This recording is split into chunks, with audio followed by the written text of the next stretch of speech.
If you've been following my weekly market updates, this week's numbers are especially interesting because we're seeing buyers step up their activity. But they're also sending sellers a very clear message about price.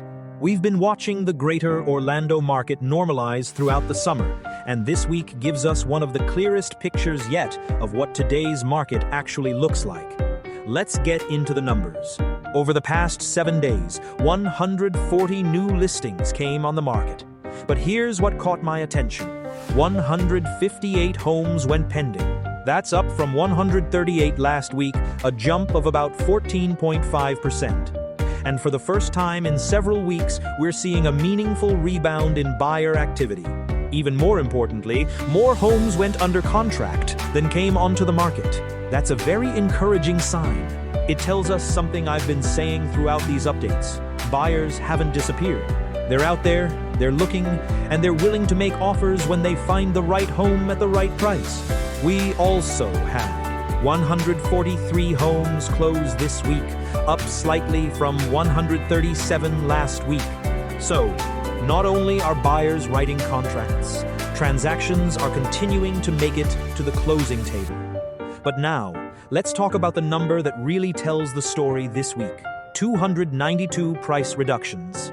Last week, price reductions dropped from 283 to 240. And I said then that 1 week wasn't enough to call it a trend. Well, this week, they jumped all the way to 292, the highest weekly number we've seen since I started tracking these reports back in June. Compare that with only 24 price increases. That's roughly 12 price reductions for every 1 price increase. Now, it would be easy to look at that number and say the market is slowing down, but I don't think that's what the data is telling us.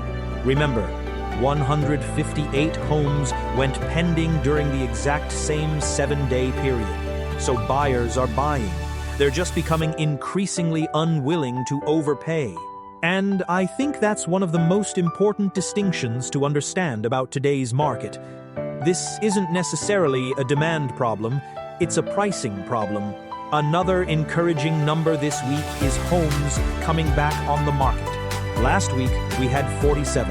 This week, that dropped to 38. That's about a 19% improvement, and one of the better numbers we've seen recently.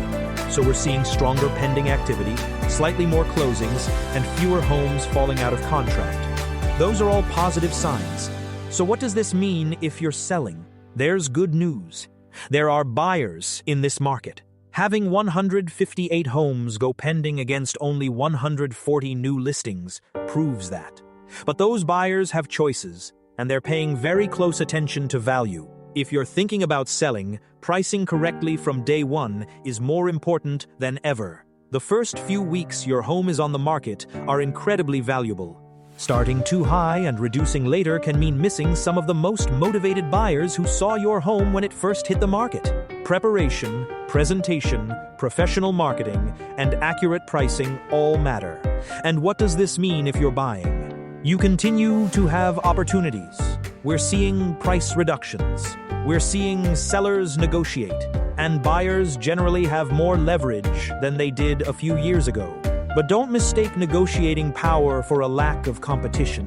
When a desirable home comes on the market at a compelling price, buyers are responding. So, take your time, understand the numbers, negotiate where it makes sense, but be prepared to act when the right home comes along. Looking at the bigger picture. We've been tracking these numbers week after week throughout the summer, and the story is becoming increasingly clear. The greater Orlando market isn't frozen. Homes are being listed. Homes are going under contract. Homes are closing. What's changed is the conversation around value. A few years ago, sellers could often push the price and buyers would follow. Today's buyers are much more disciplined. And this week's combination of 158 pending sales and 292 price reductions may illustrate that better than anything else we've seen this summer. Here's the bottom line. The market isn't lacking buyers. It's lacking buyers willing to overpay. For sellers who price correctly and prepare their homes properly, there's still plenty of opportunity. For buyers, there's more negotiating power, but the best homes still require decisive action. And remember, these numbers reflect residential activity in my immediate Southwest Orlando service area. Different neighborhoods and price points across Greater Orlando can behave very differently. If you're curious about the Greater Orlando market or want to know what's happening specifically in your neighborhood, reach out. I'd be happy to put together a personalized market analysis for you. I'm Efrain Reyes with Coldwell Banker Realty, and I'll see you next week with another Greater Orlando Market Update.